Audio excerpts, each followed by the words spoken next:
Welcome to all of you. जीने की राह स्टडी पॉइंट में आपका स्वागत है। आज के इस वीडियो में हम लोग एक और चैप्टर हिंदी का जो है देखेंगे, जिसका पाठ का नाम है अक्षर ज्ञान। ठीक है ना। कविता का नाम क्या है? अक्षर ज्ञान, जो लिखा गया है अनामिका के द्वारा। ठीक है ना। तो आप याद रखिएगा, अक्षर ज्ञान किसके द्वारा लिखा गया है? तो अनामिका के द्वारा लिखा गया है। ठीक है। तो चलिए सबसे पहले कवित्री के बारे में जानते हैं।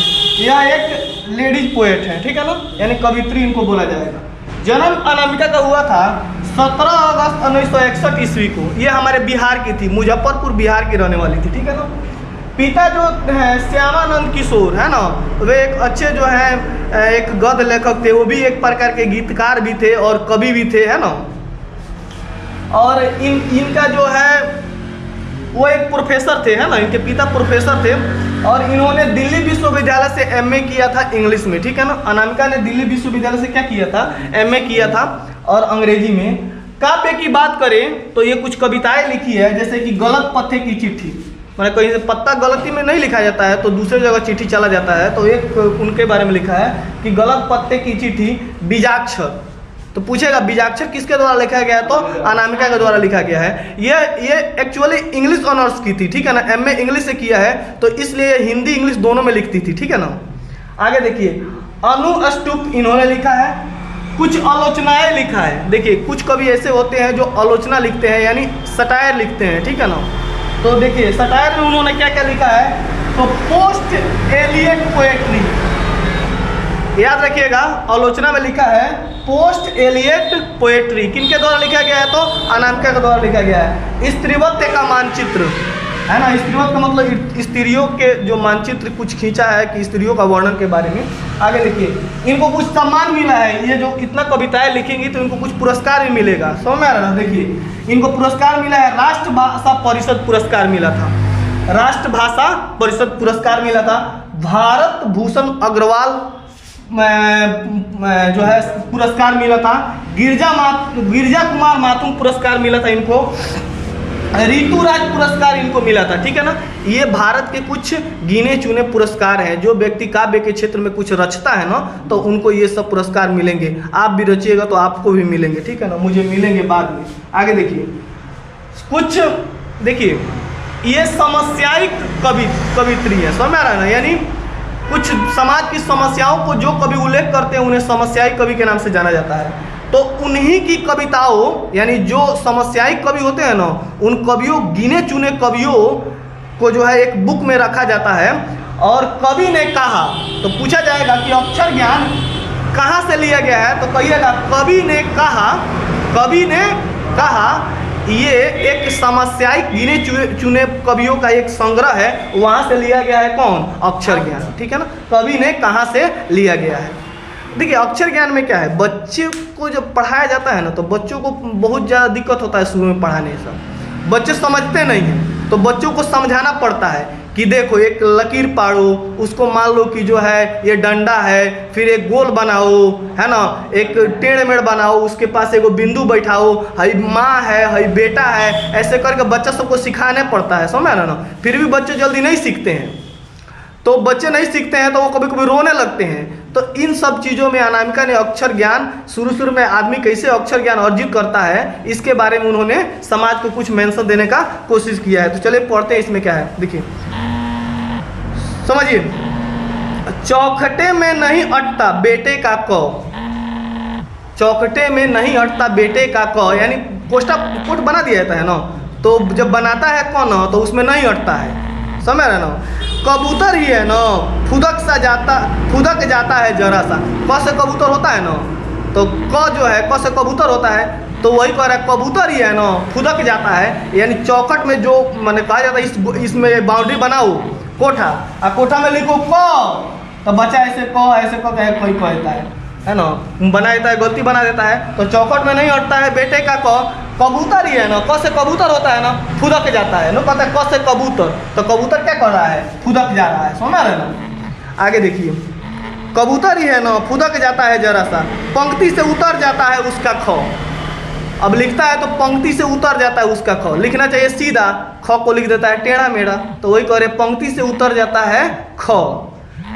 खरगोश की खालिश बेचैनी में, ख क्यों उतर जाता है? खरगोश की खालिश बेचैनी में। खरगोश बड़ी तेज न जाता है लो, खरगोश तेजी से दौड़ता है लो, तो ट्रैक से क्या होता है लो, चेंज हो जाता है लो। उसी तरह बच्चा लिखता है ख, तो ख से खरगोश होता है, तो खरगोश सीधे थोड़े भागेगा, थोड़ा सा उलट जाता है। तो वही बच्चों को समझाया जाता है ऐसे कि खरगोश की खालिश बेचैनी में ख क्या होता है, अपने ट्रैक से उतर जाता है। आगे देखिए, गमले से टूटता उसका ग। ग कैसा टूटता है? गमले सा। क्वेश्चन पूछेगा ग को कवि ने क्या कहा है, तो गमले से टूटता ग। और ख को क्या कहा है? खरगोश की खालिश बेचैनी में। और क को क्या कहा है? तो कबूतर। ये तो आप लोग बचपन से पढ़ते आ रहे हैं। घड़े सा लुढ़कता उसका घ। उसका घ कैसा लुढ़कता है? घड़े सा, है ना। अंग पर आकर थमक जाता है। बच्चा अंग पर आकर थमक जाता है। अंग उसको लिखने आता ही नहीं है, समझ रहे ना। अंग पर आकर थमक जाता है। अंग के ड को समझता है वह माँ। अंग कैसे लिखा जाता है ना, अंग। तो अंग के ड को क्या समझता है? माँ। और इसको समझ लेता है उस गोदी में बैठा उसका बेटा। बस समझ रहे ना। अंग के ड को समझ लेता है माँ, और उसके बगल में जो बिंदु होता है उसको मान लेता है गोदी में बैठा बेटा। बच्चा यही ना समझता है, कहता है माँ बनाओ, अगर नहीं चाहिए बेटा बैठाओ, ऐसे पढ़ाते हैं बच्चे सबको, है ना। आगे देखिए, माँ बेटे सजते नहीं उससे।